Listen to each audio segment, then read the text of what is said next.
पिछली कड़ी में हमने चर्चा की थी कि सुल्तान अलाउद्दीन खिलजी ने एक ओर तो मुस्लिम अमीरों एवं जनता की निजी संपत्ति छीन ली तथा दूसरी ओर हिंदू जमींदारों की भूमि को खालसा घोषित करके उन्हें निर्धनता के गर्त में धकेल दिया।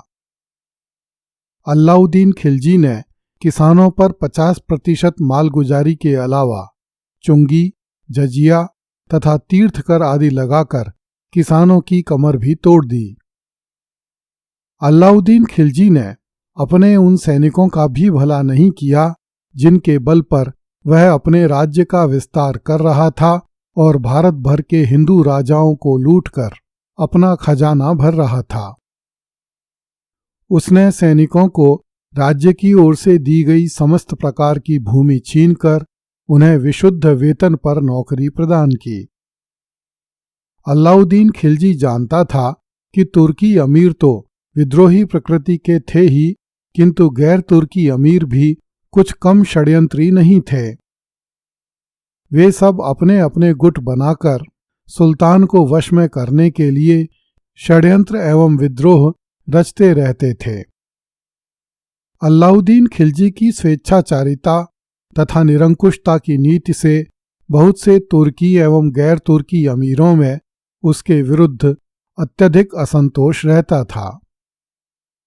उस काल में दिल्ली में हाजी मौला नामक एक असंतुष्ट अधिकारी रहता था। वह काजी अलाउल मुल्क की मृत्यु के उपरांत दिल्ली का कोतवाल बनना चाहता था। उसने अलाउद्दीन खिलजी के समक्ष अपनी इच्छा व्यक्त की, किंतु अलाउद्दीन खिलजी ने तमर्दी नामक एक अन्य अधिकारी को दिल्ली का कोतवाल बना दिया। सुल्तान के इस निर्णय से हाजी मौला को बड़ी निराशा हुई और वह सुल्तान के विरुद्ध षड्यंत्र रचने लगा।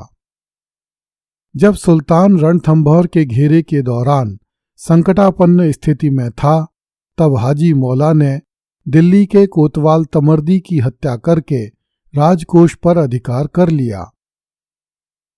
इस पर अलाउद्दीन खिलजी ने उलूग खां को उसका दमन करने के लिए भेजा, परंतु उसके दिल्ली पहुंचने के पहले ही हमीदुद्दीन नामक एक सैनिक ने हाजी मौला की हत्या कर दी।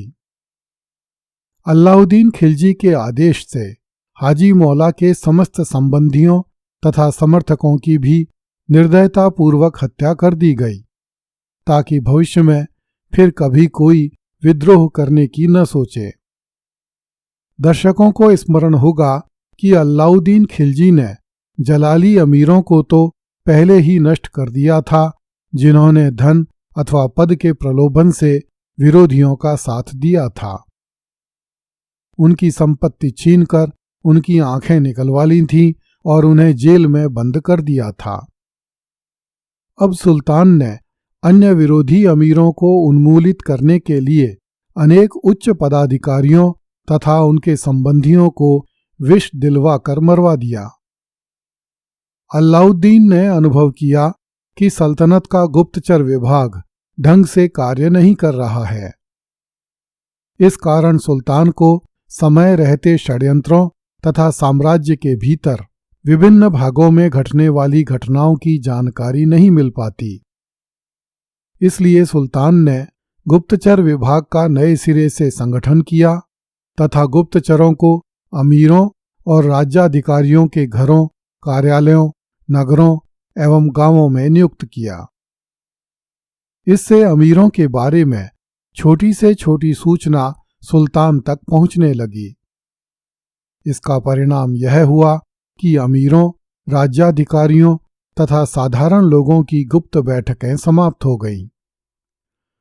अलाउद्दीन ने यह भी अनुभव किया कि सुल्तान के विरुद्ध विद्रोह का एक बड़ा कारण अमीरों की मद्यपान गोष्ठियों में होने वाली चर्चाएं हैं। इन गोष्ठियों में सुल्तान तथा अन्य अमीरों के विरुद्ध षड्यंत्र रचे जाते थे। अतः अमीरों द्वारा किए जाने वाले मद्यपान को रोकना आवश्यक समझा गया। अलाउद्दीन ने स्वयं मद्यपान त्याग दिया और अन्य लोगों को भी शराब पीने से रोक दिया। अलाउद्दीन ने शराब पीने के अपने बहुमूल्य बर्तन तोड़वा दिए और आज्ञा दी कि दिल्ली में जितनी शराब है वह सड़कों पर फेंक दी जाए। सुल्तान की आज्ञा का पालन किया गया और दिल्ली की सड़क शराब से भर गई। सुल्तान ने यह भी आज्ञा दी कि यदि कोई व्यक्ति शराब पिए हुए मिले तो उसे दिल्ली के बाहर एक गड्ढे में फेंकवा दिया जाए। सुल्तान की आज्ञा का उल्लंघन करने वालों को कठोर दंड देने की व्यवस्था की गई। अमीरों के परस्पर वैवाहिक संबंध एवं दावतें भी विद्रोहों का कारण समझी गईं। इनके माध्यमों से अमीरों को धड़ेबंदी करने एवं सुल्तान के विरुद्ध संगठित होने का अवसर मिलता था। इस कारण जब कभी किसी एक अमीर के विरुद्ध कार्रवाई की जाती थी तब उस गुट के अन्य अमीर भी विद्रोह पर उतर आते थे। अलाउद्दीन खिलजी ने अमीरों की दावतें बंद करवा दी और उन्हें एक दूसरे के यहाँ आने जाने और दावत करने से मना कर दिया। बिना सुल्तान की आज्ञा के अमीर लोग परस्पर वैवाहिक संबंध भी स्थापित नहीं कर सकते थे। इससे अमीरों की गुटबाजी धीरे धीरे समाप्त होने लगी। अलाउद्दीन के पूर्ववर्ती सुल्तानों की कमजोरी एवं उनकी हत्याओं के सिलसिले का लाभ उठाकर कुछ अमीरों ने अत्यधिक धन एकत्रित कर लिया था। इस धन का उपयोग सुल्तान के विरुद्ध षड्यंत्र रचने में होता था। धन कमाने की चिंता नहीं होने के कारण अमीरों को विद्रोहों के बारे में सोचने का अवकाश प्राप्त हो जाता था। अलाउद्दीन खिलजी ने तरह तरह के आरोप लगाकर धनी अमीरों की संपत्ति को छीनना आरंभ किया जो उन लोगों को जागीर, इनाम, नौकरी अथवा दान के रूप में प्राप्त हुई थी। बहुत से लोगों की पेंशनें छीन ली गईं। जिन्हें कर मुक्त भूमि मिली थी उनकी भूमि पर फिर से कर लगा दिया गया। इन उपायों से सुल्तान को पर्याप्त धन मिल गया और अमीरों की समृद्धि पर अंकुश लग गया। इस कारण वेश्याओं के अड्डे उजड़ गए, नाच गाने और मुजरे बंद हो गए। अलाउद्दीन ने अनुभव किया कि दिल्ली से दूर स्थित प्रांतीय एवं स्थानीय शासकों पर सुल्तान का प्रत्यक्ष नियंत्रण नहीं होने से उन्हें भी दिल्ली के अमीरों की भांति धन एकत्रित करने तथा उसकी सहायता से विद्रोह करने का अवसर प्राप्त हो जाता था। इसलिए अलाउद्दीन खिलजी ने प्रांतीय सेना पर अपना सीधा नियंत्रण रखकर प्रांतपतियों की शक्ति को कम करने का प्रयत्न किया। उसने प्रांतों में रहने वाली सेना की नियुक्ति तथा सैनिकों का नियंत्रण, स्थानांतरण, पदवृद्धि आदि सारे कार्य अपने स्वयं के हाथ में ले लिए। सुल्तान ने इस बात पर जोर दिया कि प्रांतपति निर्धारित संख्या में सैनिक रखें तथा उन्हें पूरा वेतन दें।